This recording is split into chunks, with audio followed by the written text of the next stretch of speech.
You're listening to The Partially Examined Life, a podcast by some guys who at one point set on doing philosophy for a living, but then thought better of it. Our question for episode 280 is something like, how does science make progress? And we read Imre Lakatos's Falsification and the Methodology of Scientific Research Programs from 1970. For more information, please visit partiallyexaminedlife.com. This is Mark Linsenmeyer, true by definition. This is Seth Paskin, never in danger of being falsified by a fact in Austin, Texas. This is Wes Alwan, neither confirming nor denying that I am in Cambridge, Massachusetts. This is Dylan Casey watching Minerva's owl gliding along the Willamette under dusk in Portland, Oregon. That's fancy. You guys probably missed it if you didn't read all the way to the end. He says, I hope I've shown all these theories of instant rationality and instant learning failed. The case studies in this section show that rationality works much slower than most people tend to think, and even then fallibly. Minerva's owl flies at dusk. I did read that. I just didn't read the appendix. By that time, I was kind of done with this. So we haven't done our philosophy of science sequence in a while. I mean, we did like Bacon not terribly long ago, but this is a direct follow-up from our Karl Popper and Thomas Kuhn episodes, which are very old, did many, many years ago, because he's kind of trying to split the difference between the two, that Karl Popper had this notion of falsifiability, that while you can't actually prove general scientific claims from individual instances, right? Induction doesn't work. You can definitively falsify them by just, your scientific theory implies a certain observation. You don't make that observation. You make the contrary observation, and therefore your theory is false, and you move on to better and better theories, and that's the way it works. Thomas Kuhn had said there's no progressive science in that sense. It is these paradigms, sort of whole worldviews.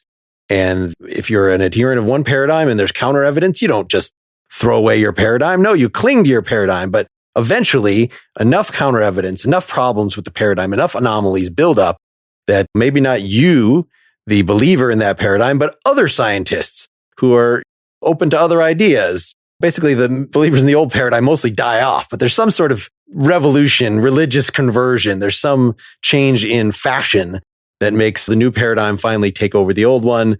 And Lakatos says, neither of those is true. He starts off with actually a bigger project, I think. It's not just about, let me examine these 2 points of view. He's trying to get at the notion of scientific knowledge, period.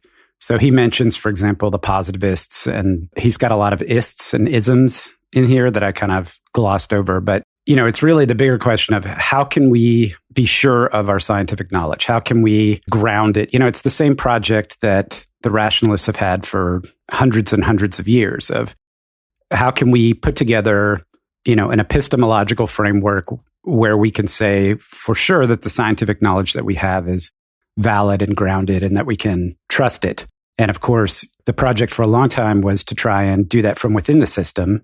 In other words, you take the theory and it's validated by facts. And there's a kind of project like that. And then you get to an understanding that you can't prove from within the system of knowledge that the system of knowledge is consistent and valid. You need something outside the system to be able to do that. And then you have all these strategies about how you can counter that so that you don't have to have a metaphysical theory to feel comfortable with the validity of your scientific knowledge. And so this goes way, way, way back. It's not just simply a 19th or 20th century problem. This concept that you're getting at, Seth, of, there's an epistemological component to this, as in what counts as knowledge, and in this case specifically, what counts as scientific knowledge. That gradually will change. Those two things will get pried apart, or the question of knowledge will get pried apart from the question of what makes a claim scientific, which is not to say that the claim is automatically true or it's a form of knowledge, right? So Lakatos reviews some of these different approaches to the question of, in the beginning, it's knowledge, right? So Justificationism, where you say that you can prove things from the senses. That I'm thinking, what is the grounds of scientific knowledge? Well, it's empirical. I sense things and then I develop propositions from experience. And then I can, in some weird way, deduce theories, or maybe induce, use induction to get theories out of those things. That, of course, doesn't work for reasons we'll discuss, but you might approach this in terms of probabilism, where you think of some theories as being more probable based on the empirical evidence, something that also doesn't work. So Popper's radical insight, or at least according to Lakatos, that's what it is that you talk about this in terms of what makes a claim scientific, even if it ultimately ends up being false, right? And that is just that you specify what would falsify it. And this is the kind of talk we hear a lot today, right? It's really interesting. I don't know, just even in popular discourse and political debates, or maybe quasi-theoretical debates, you'll hear people say things like, well, that's not even falsifiable.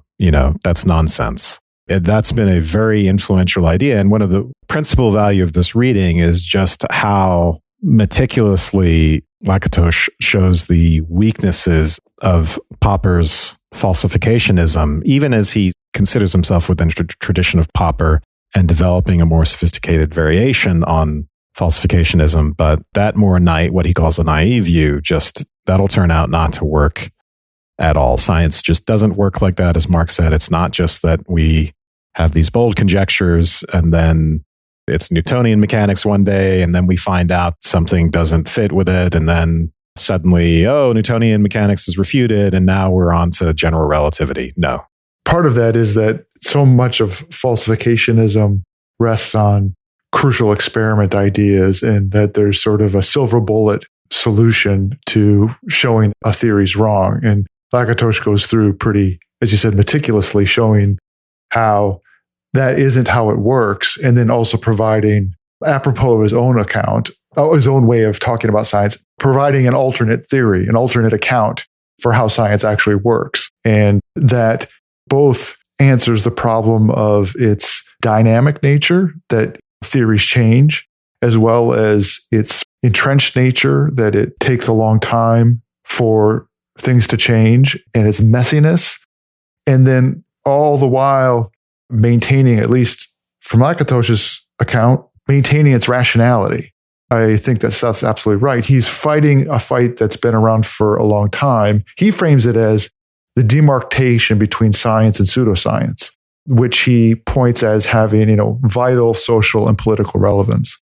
And hearkening, back to science as being the word for knowledge. And he'll point out that, depending upon your authority, at some level, over and over again, different authorities will render a judgment about what counts as science and what counts as pseudoscience. And he wants to articulate that line of demarcation as something other than the whims of who's ever in power and the whims of fashion, which is the problem with Kuhn, according to him, that Kuhn removes the line of demarcation from being anything rational at all. Yeah, Kuhn does something that's very popular today, right? He tries to give an explanation of scientific change in terms of human psychology and in terms of sociology, which, of course, the implication of that, or Lakatos' claim about that, is that it means that scientific change is essentially irrational.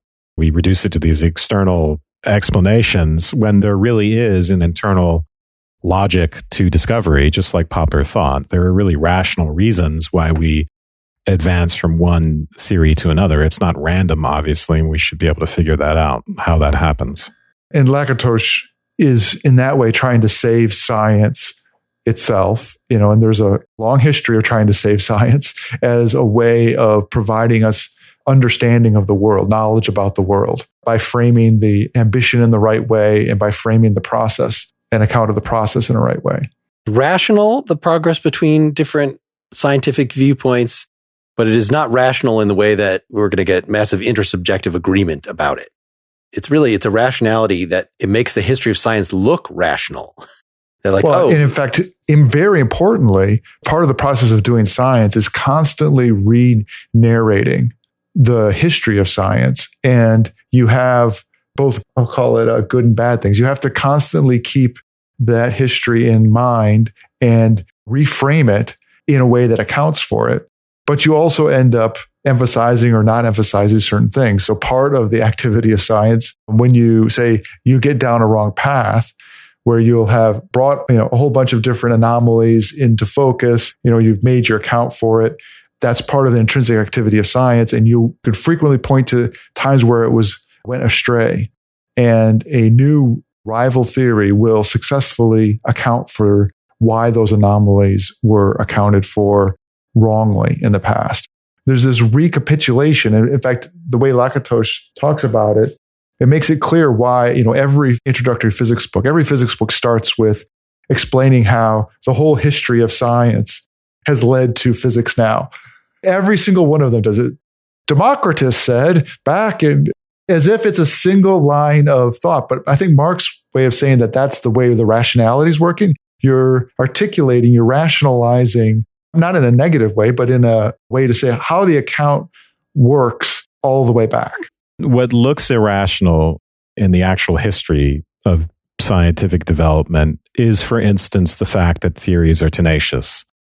That, in fact, lots of anomalies arise, lots of observations are made that simply contradict the theory and quote unquote falsify it. But of course, no one behaves that way.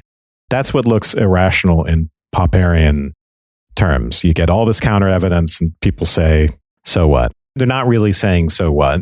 Sometimes those anomalies have been anticipated and they are according to the heuristic of the research program and they're put aside temporarily, or there's even a kind of plan on how those anomalies might get resolved. Or in the interim, there might be some ad hoc explanations of those anomalies that don't turn out to be right. So in the near term, you might classify the chaos of scientific development as, in some sense, irrational, but there's a higher rationality to it that, as Dylan said, involves a kind of waiting for a better theory to come along to explain those anomalies before you just simply abandon your current theory. So we don't just abandon a scientific research program based on counter evidence.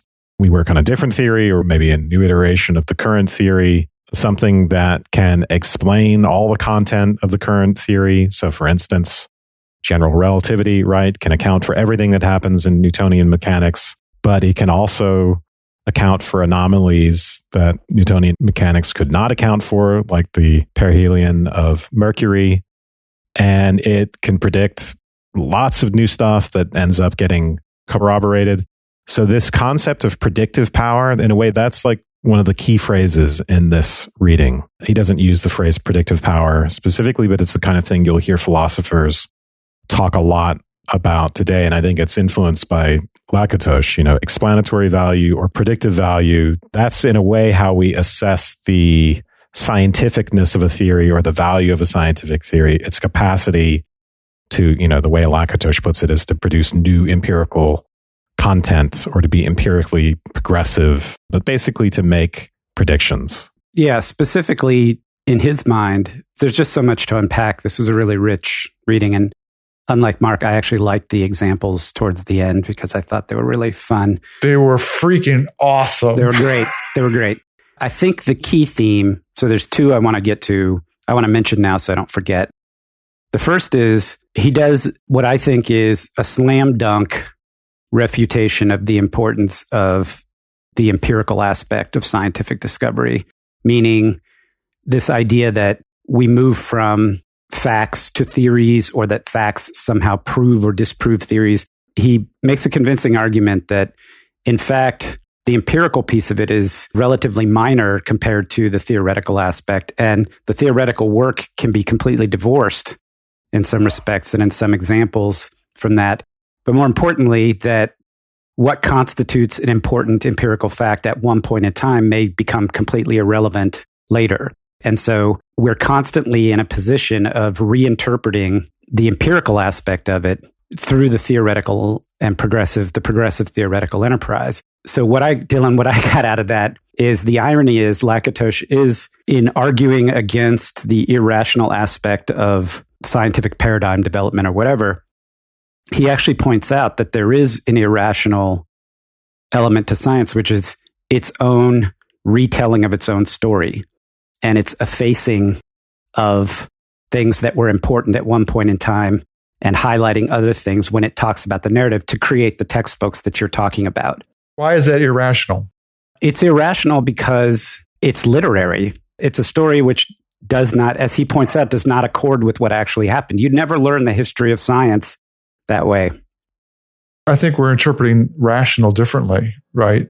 I think the rational is making it align, putting it in ratio. I mean, a narrative works just fine that way. I mean, a narrative does the same thing to our world experience, right? Because it's telling a story doesn't make it irrational, right? It'd be gibberish if it was that. No. I'm thinking of rationality in this sense, which is, in his mind, is associated with belief and shared belief. That's what he criticizes Kuhn for, is the idea that you shift paradigms when enough people say, oh, wait, I don't believe the old one anymore, I believe the new one, and that he wants to get away from this notion of belief. All I'm saying is that the narrative of science has normative elements that you want to believe. It's the story that science tells itself about its own history. Okay, well, maybe we can get into it more when we get down to the hardcore of a research program. The core elements. The hard core of it and the belt of justification around it and the heuristics and how those work. I mean, I think that he gives a very persuasive account that is a rational activity. I think it amounts to saying that if you're going to define rationality the way it was defined by the justificationists, then you're doomed to have no such thing as rationality. Right? So part of what's going on here is articulating, when you're doing what Lakatos is doing, that is articulating the line of demarcation between science and pseudoscience, you are defining what rationality is. Other things are inspiration. I'll retract the comment about it being an irrational activity, but I will not retract the part where I think he points out that it's really important to science to be able to tell a story about its own history that has little to do with how the history actually unfolded. Let's stop and talk about our new sponsor, Bespoke Post. This fall, Bespoke Post is here with a new seasonal lineup of must-have Box of Awesome collections. Bespoke Post partners with small businesses and emerging brands to bring you the most unique goods every month. So this is guy-oriented stuff like autumn craft beers, cozy threads, camping gear essentials. There's grooming, there's kitchen knives, electronics, whatever you're into. Box of Awesome has collections for every part of your life. I'm excited about the box called Jack, which is about the art of pumpkin carving, a 3-piece pumpkin carving kit, a custom stencil package, LED pumpkin lights with remote control, savory roasting seasoning to actually eat those pumpkin seeds. The whole thing is a really classy take on the classic activity, which I feel like is a common thread in these boxes. There's one called Play with Sex Supplies, Rooted to get you set up potting your own houseplants, Shucked, which is a big old box of oysters and everything you need to eat them. You get the idea. So to get started, you take a quiz at boxofawesome.com. Your answers will help them pick the right box of awesome for you. They release new boxes every month across a ton of categories. Each box costs $45, but has over $70 worth of gear inside. It's free to sign up. You can skip a month, cancel anytime. And keep in mind, with each box of awesome, you're supporting small business. 90% of everything that comes in your box of awesome is from a small, up-and-coming brand. Get 20% off your first monthly box when you sign up at boxofawesome.com and enter the code PEL at checkout. That's boxofawesome.com, code PEL, for 20% off your first box. I also want to tell you about Nutrafol. Millions of Americans experience thinning hair. It is common, even normal, but it's not openly talked about, so going through it can feel lonely and frustrating. It's time to change the conversation and join the thousands of people standing up for their strands with Nutrafol. So what is this? Well, it's natural supplements formulated with potent botanicals to help you grow hair as strong as you are. It is physician formulated. It is 100% drug free. So to me, that was very good. I don't want weird side effects from taking the hair loss drugs, but I looked at what was in this. And I looked at their frequently asked questions on their website and saw that it is manufactured in the U.S. in an FDA-certified facility that adheres to FDA guidelines and uses current good manufacturing practices to ensure that it is safe. Now, this, of course, would not matter if it does not work, and it looks like it does. In clinical studies, 72% of men saw more scalp coverage, 86% of women saw improved hair growth after 6 months. The idea is just to provide a more hospitable environment on your head for hair to grow. And on top of thicker, stronger hair without lasers or chemicals, Nutrafol's ingredients may also help you get a handle on better sleep, stress response, skin, nails, and libido. So if this sounds interesting, go to Nutrafol.com, take their hair wellness quiz, They give you customized product recommendations and put the power to grow thicker, stronger hair back into your hands. You can grow thicker, healthier hair and support our show by going to Nutrafol.com and using promo code PEL to save $15 off your first month's subscription. And I should add that shipping is always free. This is their best offer anywhere, and it's only available to U.S. customers for a limited time. Get $15 off at Nutrafol.com, spelled Nutrafol.com, promo code PEL for hair as strong as you are. Can we just say what the research program, what that term is, since Dylan just sort of brought it up in the middle of a sentence, but it is the key, his solution here. So he's trying to split the difference between Popper and Kuhn, which is kind of a funny way of thinking about it because he is, in this work, obsessively goes over Popper's argument and different versions of it and has so much respect for Popper, has very little respect apparently for Kuhn, but yet his position kind of, if you sort of were just evaluating it abstractly, is closer to Kuhn's. It's just that Kuhn has these ideas of paradigms, which are sets of theories, sets of practices. So Lakatos just takes that, but renames it research program. So he has these elements that somebody mentioned. It's got some certain core theories and then a belt of auxiliary theories. And the auxiliary theories are the ones that typically get changed because when you're running a test, if you're testing something about the Newtonian predictions of where the planets are going to be, then, you've got this sort of core theories about Newton's laws of gravity.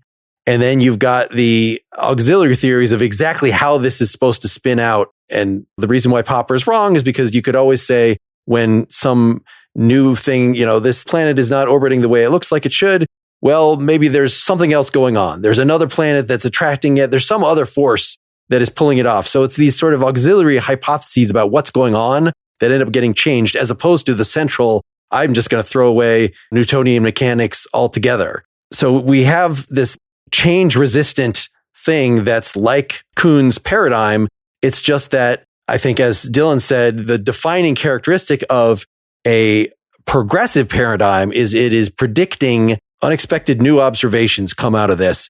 And it's not even that it's addressing all the anomalies that the previous version did. Maybe the anomalies in the previous version carry over into the new research program as well. It's just that a couple really dramatic predictions, you can say, this is going somewhere. This is a progressive program. And it's not just that, unlike for Popper, where they're just like Marxism is just unscientific. It's just bad. It's that there's an evolution to these research programs that when they start, they're making all these sort of predictions. And if those predictions are confirmed, then it continues to be progressive, but probably over time, at some point in comparison to some other candidate theories, the things that are being predicted are not coming true, or rather the alternate research program is giving a more accurate prediction of what's going on. And so that's what's supposed to be rational about why you would choose a progressive one over a regressive one at a given time, is because the progressive one is predicting more stuff.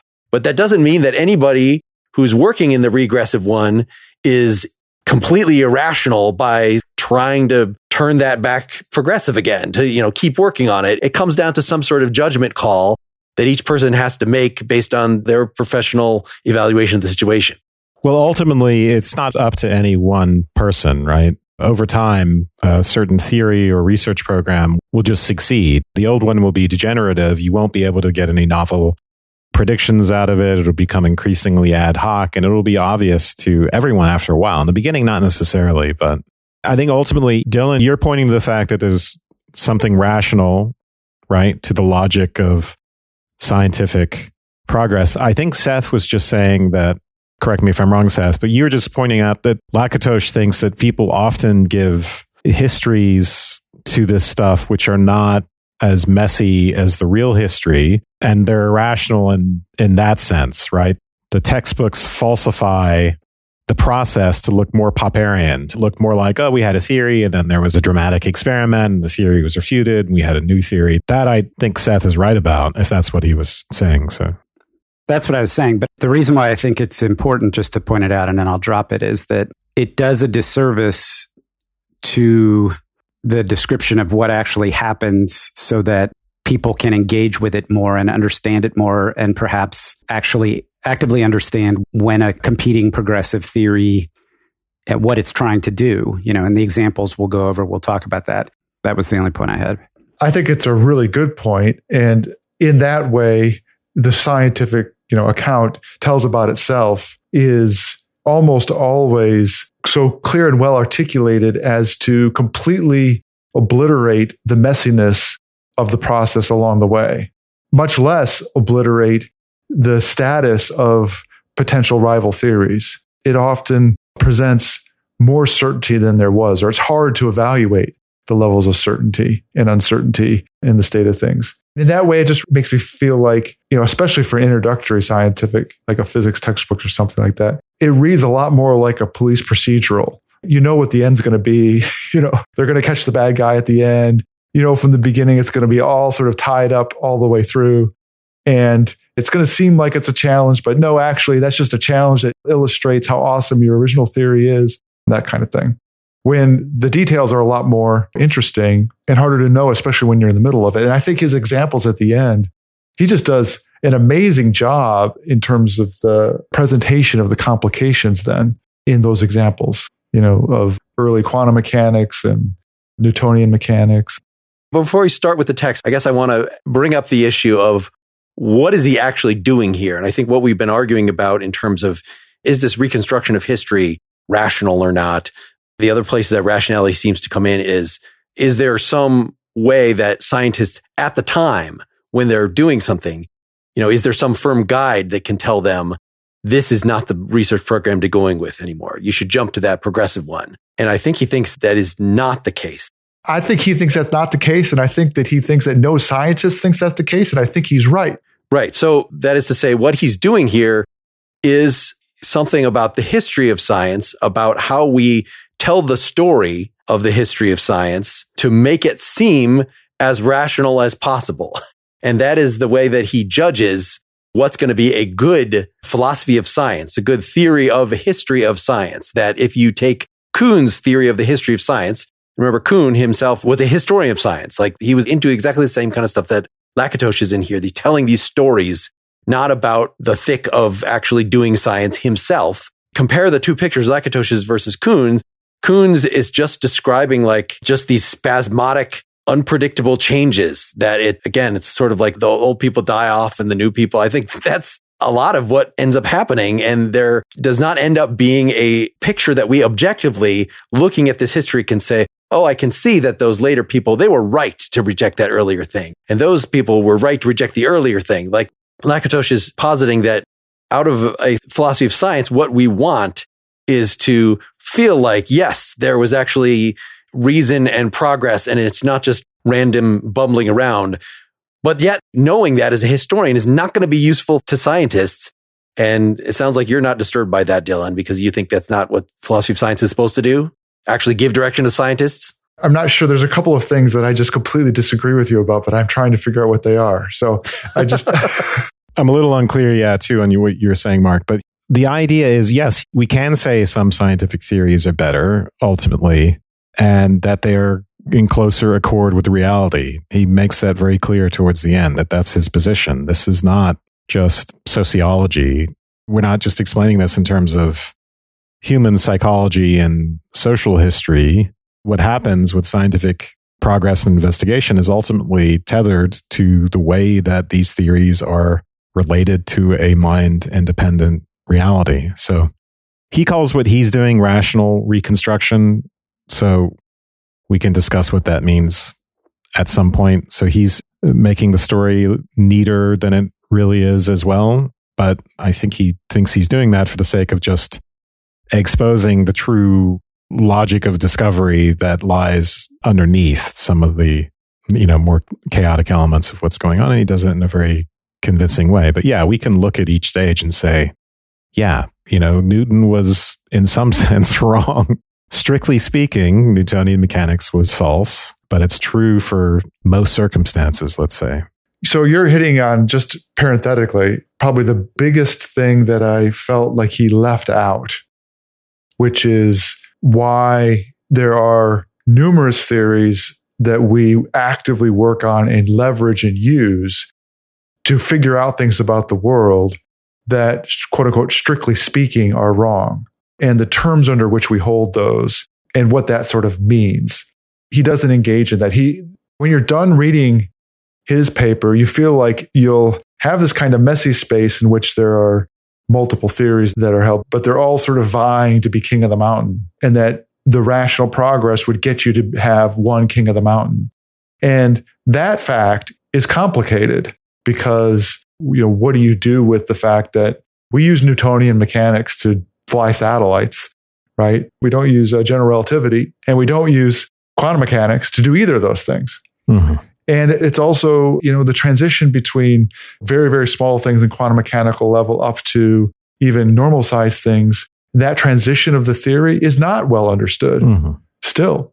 And what it means to talk about the world in the quantum mechanical terms, then talk about it in sort of conventional classical mechanical terms. You might be able to talk about the hard core of all of those things in terms of certain kinds of conservation theories and things like that. But he doesn't go into those parts very much. And maybe we can talk about that a little bit. Yeah, I'd like to transition us. Can I read just the last paragraph from the introduction? Because I think we're talking about the epistemological aspect of it. But for him, this project is much bigger and much more important. Are we ready to go there, Mark? I see your face. Can I just clarify what this introduction is? That it's actually a separate essay. So the essay that we're mostly focusing on is Falsification and the Methodology of Scientific Research Programs from 1970. The book that I picked that we're reading it out of is the first full chapter of The Methodology of Scientific Research Programs, Philosophical Papers, Volume 1. And the introduction, after the editor's introduction, is something called Science and Pseudoscience from 1973. So it is in some ways redundant of, but it's, really readable and short. It's like a 7-page summary. Go ahead, Seth. All right. So he sets out saying that the goal here is to try to understand what the criteria for defining scientific knowledge would be so that you can determine what's science and what's pseudoscience. And he says, the problem of demarcation between science and pseudoscience has grave implications also for the institutionalization of criticism. Copernicus's theory was banned by the Catholic Church in 1616 because it was said to be pseudoscientific. It was taken off the index in 1820 because by that time the Church deemed the facts had proved it and therefore it became scientific. The Central Committee of the Soviet Communist Party in 1949 declared Mendelian genetics pseudoscientific and had its advocates, like academician Vavilov, killed in concentration camps. After Vavilov's murder, Mendelian genetics was rehabilitated, but the party's right to decide what is science and what is publishable and what is pseudoscience and punishable was upheld.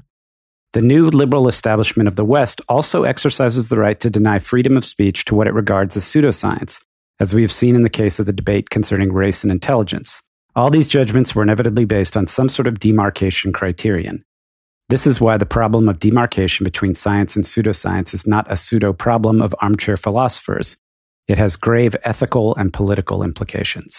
I would add to that this is not really just applicable to science. I think this has very broad applicability to intellectual debates and political debates, even to the concept of free speech. I think in some ways, when people are discussing, not that I want us to get off on the sidetrack, but just as a general observation before we dig in, when people talk about the question of free speech, they are often talking about what their model of discovery is or what they think it should be, how discourse should be structured, and how different theories within discourse ought to be evaluated and how they compete and replace each other. Maybe towards the end, I can explain that a little more if there's time. Yeah, I was thinking of that a lot, since we just did the critical race theory, that if you say one of the core tenets to our worldview right now is that everybody is approximately equal, then I'm not going to be interested in your differential measuring people's IQs according to whatever grouping. Because whatever you come up, even if you come up with this group says much higher, I'm not going to conclude from that that is just the genetic basis of that or something. I'm going to say there must be some environmental thing, because it won't be the core that's going to shift. It's going to be one of the something about the way you did the measurements. That must be pseudoscience. Just don't even do that. Don't even look into that. So I think a good place to start, in section 1 of the essay that we're concentrating on, he goes ahead and gives a lot of different definitions of justificationism, probabilism, and then Popper's falsificationism, which we talked about a bit, and Kuhn.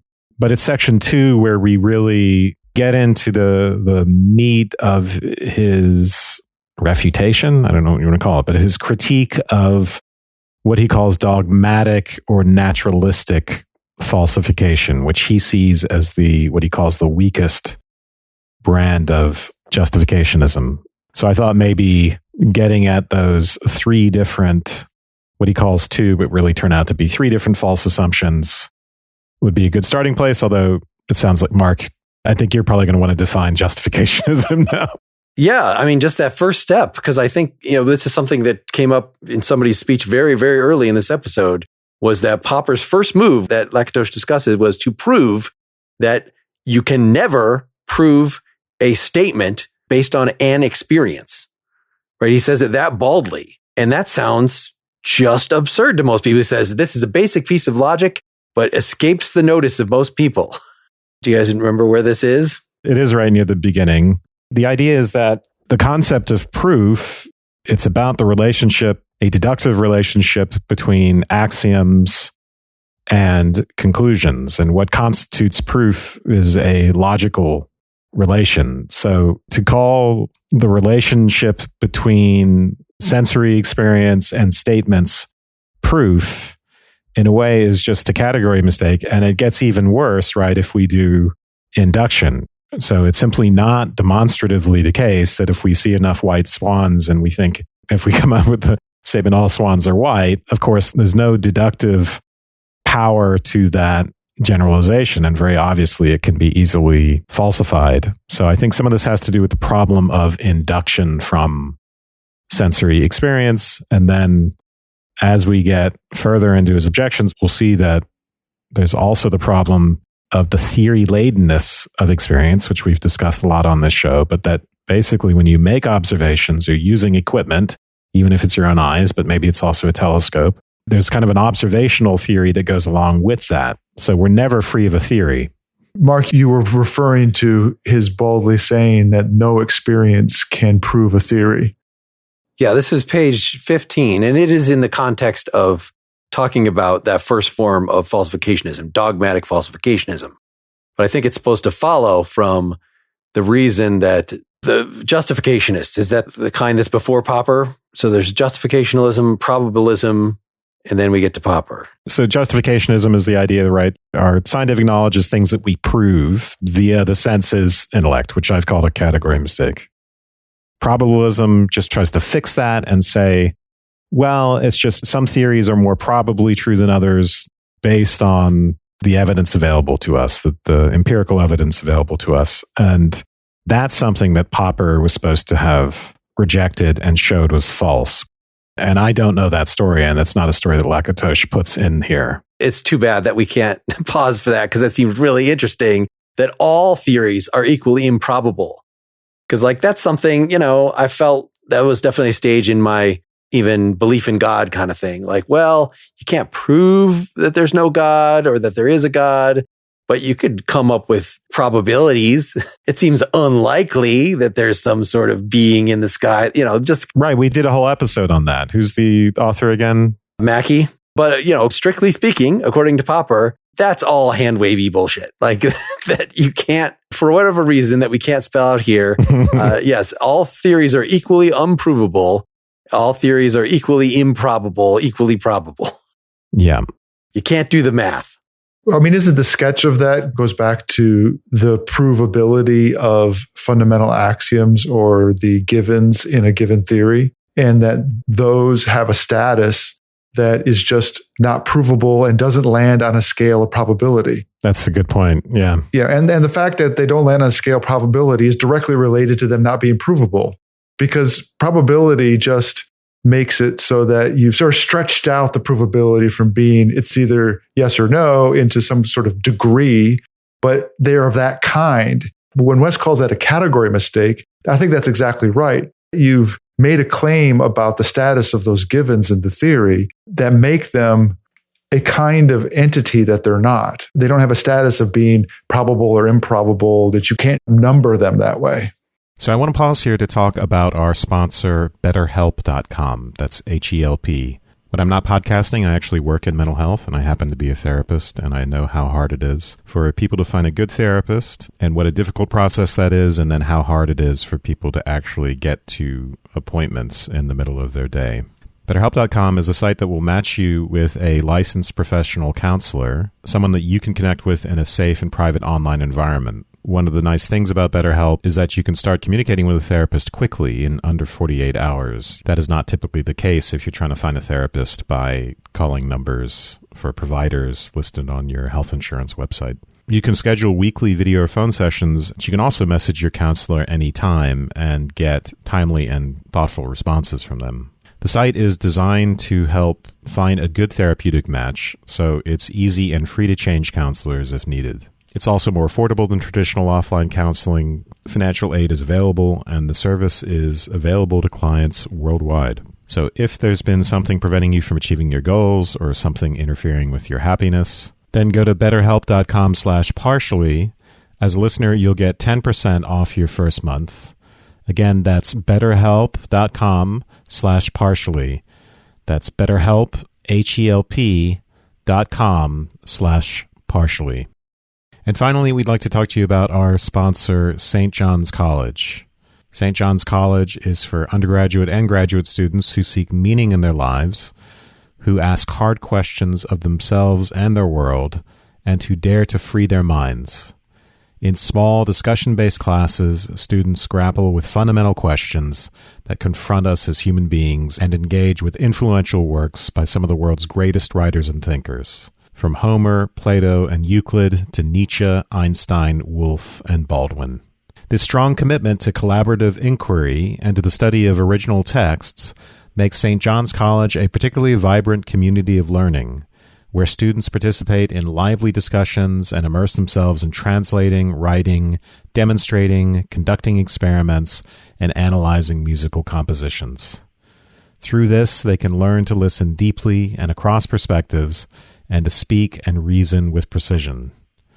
Explore 3,000 years of human thought in just 4 years, or 2 for graduate students, on campuses in Annapolis, Maryland, and Santa Fe, New Mexico. Learn about our undergraduate and graduate Great Books programs, including online graduate options, at sjc.edu/PEL. That's sjc.edu/PEL. Did anybody re-listen to our Popper episode before this? No. I was thinking about listening to Popper or Kuhn. I felt like we probably didn't do justice to the subtlety that Lakatos is pointing out in Popper, that as far as I remember, all we really dealt with Popper as what is here called a dogmatic falsificationist, right? Science grows by, this is page 13, grows by repeated overthrow of theories with the help of hard facts. For instance, according to this view, Descartes' vortex theory of gravity was refuted and eliminated by the fact that the planets moved in ellipses rather than Cartesian circles. There are a few different elements to this characterization of dogmatic falsificationism. And it's not just that counter evidence can refute a theory, because anyone would say that, that there's a possibility of that. It's just this idea that a proposition is only scientific if you can spell out the way in which it might be refuted. So you specify in experiments in advance how you would refute it. And that's why certain statements in Freudianism or Marxism, right, are just treated as metaphysical for Popper or pseudoscientific because they're not falsifiable, right? And as I said, this is an accusation that people frequently level at each other today. You're speaking nonsense. The statement you're making, there'd be no way to say whether it's true or not. There'd be no way to falsify it. The other aspect of dogmatic falsificationism is just that there is this sharp line between theory and experiment. So as Lakatos quotes someone, man proposes, nature disposes. And that what we're trying to do, or that what happens during scientific change, involves this kind of conflict between these two very well-defined categories, one theoretical and one observational. And as we'll see, he gives us 3 misconceptions operating in this point of view. Well, and one of them, so that quote on bottom page 15, top of 16, the truth value of the observational propositions, that supposedly then would falsify something, cannot be indubitably decided. No factual proposition can ever be proved from an experiment. This is what the thing that I thought in isolation sounds really radical. Propositions can only be derived from other propositions. They cannot be derived from facts. One cannot prove statements from experiences no more than by thumping the table. And that's a quote from Popper. Sorry, you're on to the second assumption, which is... I know. I just thought it was the most dramatic of them, like that we might as well lead with it. Yeah, okay. This is one of the basic points of elementary logic, but one which is understood by relatively few people even today. So justificationism, we were thinking was wrong because induction doesn't work, right? That if I view swan white, second swan white, third swan white, I can never prove from that all swans white. And if that's the model that you think that science is supposed to follow, then like way back to Hume, he just showed that that never works. In fact, it doesn't even, as we were saying, make it more probable, strictly speaking, that the next swan will be white. Like you just don't know. Yeah. But this is not just about generalizations. This is about individual facts that I want to say. It's hard for me to, can you explain this a little further? I really... So he uses a convention. I too struggled with this a little bit, but he uses a convention where he talks about observation and then observation in single scare quotes. That's later, and that's complicated. Yeah, it's much later. That's the methodological falsificationism. Yeah, but we can't do that here in the dogmatic section. It's going to be confusing. Okay, well, then I'll hold off on it. That's the hallmark of dogmatism, is not being ironic about it. Right. Exactly. Yeah. This thing that, Mark, that you're pointing to is just, I think it's what we've already said, which is what he'll say is that no factual proposition can ever be proven from experiment because propositions can only be proved from other propositions. It's a derivation relation. So again, this is just a category mistake about how experience is related to our axioms. But I wanted to back up to the first one, which to me is more important and interesting, which is just that there's no clear difference between observational propositions and theoretical propositions because, we've already pointed to this, but observations imply instruments and the theories related to those instruments, right? So Galileo's telescope implies an optical theory so that when he makes his and apparently it was controversial in his time, someone might object, well, you're seeing with the telescope isn't necessarily really there because of X, Y, and Z about the instrument, let's say. So in each case, there's a theoretical component to our observational statements. And then when he moves on to the second step, and then each of these kind of builds on the other, he'll say, well, even if that weren't true, even if there weren't a theoretical component to our supposedly basic statements, we still couldn't call them proved. I guess I read those two objections as saying the same thing, that the reason that you can't derive a factual proposition from an experiment is because the experiment, the observation, is always going to be theory laden. It is always like for you to even say what that thing is that you just experienced, you're coming at that with some sort of theories built in. So this is kind of like that Hegel's, you thought you could have sense certainty, but actually you had to bring in sentences, you had to bring in language, and that involves theories, and those theories could be wrong. So that's why the observation is not going to actually prove anything. It has to fit into some sort of mental framework that you already have in place. He's granting the first one, though, for the sake of argument. So even if there were no such natural demarcation, logic would still destroy the second assumption. This second one, he's already granting for the sake of argument that we could have non-theoretical observational propositions. And I think what he wants to do in number two is something different, and it's logical as opposed to having to do with a theory of observation. Isn't part of the point that an observation or an experiment, it's simply descriptive? When there's a fact and you put a name to it, you put a proposition to the fact, it's simply like saying swan white. And the jump to all swans are white is not a jump that can be made. It's like the is-ought distinction in some respect, where you can collect as many facts as you want, but there's no logical way to get from the descriptive element into the theoretical element, which entails the predictive capacity that you're looking for. But it goes even for singular statements. So my iPhone is blue. That proposition is not proved technically by my experience of my iPhone being blue, because proof is the wrong word. Proof is illogical. I think it's something very trivial, and that's why it's hard to... In the colloquial sense, we would say, prove to me that your iPhone is blue. you show me your iPhone, and then I see that it is blue, and it is therefore proven to me.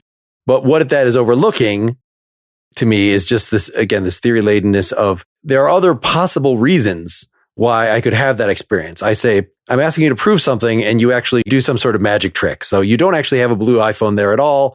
It is a picture of an iPhone that is blue. You don't even own an iPhone. You've fooled me. You inject me very quickly with something that makes me hallucinate an iPhone. There are all sorts of alternate potential explanations that we make the assumption in an experiment, as he says explicitly later, that all other things being equal, right? So that if perception is reliable, if my color senses are working, if there's not weird lighting going on, then putting this thing in front of me is going to constitute a proof. But that's a lot of ifs.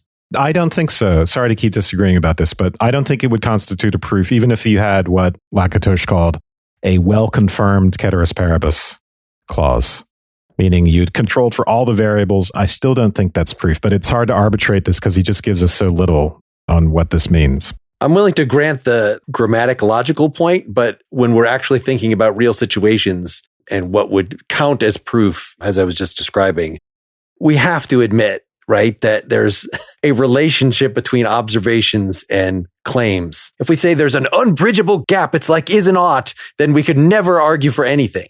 But that's what he's saving, right? He says at the very beginning of the essay that the notion of provability, he alludes to the idea of correspondence, like a correspondence theory of truth. And he basically says, once you realize that you can't do this, you try to patch it up with a fallibility or these other things. But what you don't understand is you're still working in this correspondence paradigm that's just fundamentally broken. And he's trying to address that. And I think that the brokenness of the paradigm is exactly what you're saying, even if you are struggling to accept it, Mark, which is a mere observation of any sort cannot act as proof for truth or falsity of a non-observational statement. We're getting bogged down on a tiny paragraph in this long reading. But I think it's philosophically important, right? Wes, you said earlier that what makes Lakatos ultimately see the history of science as rational is because he does think that the subsequent theories, the better theories, are closer to a mind-independent reality. That was your words. I didn't see anything like that in Lakatos and wouldn't be surprised if he was completely scared away from that. It's in the Stanford article. Oh, okay. That's a thorny problem, but unfortunately we don't get a lot of data on that from Lakatos himself. So I think the third element here in what he calls the three false assumptions of dogmatic falsificationism has to do with what he calls the demarcation criterion. Yep. And his criticism here, and this is to me, I was pretty like, wow, this is pretty radically stated, when I first started this reading, but he says the most admired scientific theories simply fail to forbid any observable state of affairs. And then he gives this is on page 16, but he gives that nice account of planetary misbehavior, right? There's a planet that doesn't behave as we would expect according to Newtonian mechanics. And then what do? No, we don't say Newtonianism is overthrown. We could say there's an unknown planet affecting it. And then if we can't find that planet, we say there's cosmic dust, or maybe there's magnetic fields. There's something interfering with the observation itself, or it's just ignored. It's just no one talks about it until it's time, until a better theory comes along that could account for why that's happening. So that's a really interesting observation, that the falsification doesn't work in this naive sense, in this dogmatic sense, because there's no basic statement that's going to disprove a theory. I think that there's part of this that I don't know if it's overstating. I think he's certainly right that theories are resilient in this respect, that, if someone says, oh, well, look, I have this observation that is inconsistent with what Newton's theory says. The first thing you'll say is, well, it's inconsistent with the way in which we're playing out Newton's theory, but that means we need to understand Newton's theory better, or we need to play it out to account for these kinds of circumstances, or we're just not understanding the situation clearly enough. And he does say that, or things will just get ignored. And I suppose there's a certain amount of that's true, but there's also the effect that certain levels of inconsistency will regularly get grabbed a hold of within I'll use his term later on, within a research program, that they will be a grand irritant. And the research program will keep coming back to trying to figure out, why do I have this inconsistency? And there will be arguments about whether or not you need, I'll call it new science, in order to account for that inconsistency. Do you need to revise the way you understand things, or whether you can account for it with what you know? And he has several examples, the birth of special relativity and the messiness of that. And, how long Einstein and others had to basically argue that the special relativistic account was the more accurate one. Same thing with early quantum mechanics and the inconsistencies with the black body radiation and the different spectra for the different elements. You could account for those in different ways, and it took a while for that to get sorted out. But those controversies I'm just saying that those are anomalies and irritants that at times they get held up as something that everybody's worried about. And it's not that they get ignored. I guess that's my point, is that they don't always get ignored, but they may become a feature of the research. Yeah, his examples later on make that clear, that they stick around even if they're ignored temporarily, or if they're not on the front burner, right? There are different classes of them. Sometimes they're ignored outright because no one sees, or no one in the right position. This would be like a Kuhnian kind of thing, right? No one in the right position is being listened to about whether or not it should be paid attention to. Or it may be the case that they are irritants that aren't, slowing the train down, but people have questions about it. And this goes to how well people feel the belt of hypothesis is defending the hard core of the center of the research program. The upshot of this last point about the demarcation criterion is just that we can't really control for all possible factors. That's why we can't get such a clear-cut contradiction between a theory and an observation. And that's where he talks about the ceteris paribus statement, where if you had a well-confirmed one, you could say, yes, I've definitely controlled for all the variables. So we never get that. We never get complete certainty that we've controlled for all the variables. So we can never be sure that some observation has actually refuted the theory, as opposed to just is accounted for by some other factor. Mm-hmm. And should we say ceteris paribus is all other things being equal? We've gotten the basic theory out, but there's a lot more detail and these stories from the history of science that are very fascinating that we will go through in part 2. If you're a PEL supporter, that'll be the next thing in your feed. If you're doing it through Apple, it might not show up till next week, but you'll get it. And if you want to check that out, you need to become a Partially Examined Life supporter. There are a number of ways to do that. You could look at the options at partiallyexaminedlife.com/support. Next time, we're going to continue looking at the philosophy of science. Some selections from Paul Feyerabend's Against Method from 1975. He was someone that was in direct conversation with Lakatos. More on the Kuhnian side, Lakatos gives a couple digs at him in this text, minor digs, not enough so we could really understand the substance of it, but we will next time. We would love to hear what you would like us to cover. You can reach out to us at pel@partiallyexaminedlife.com, make a comment on the blog post at partiallyexaminedlife.com if you'd like, or reach out to us through Facebook or Twitter or some other way. Thanks, everybody, and good night. Good night. Good night. Good night.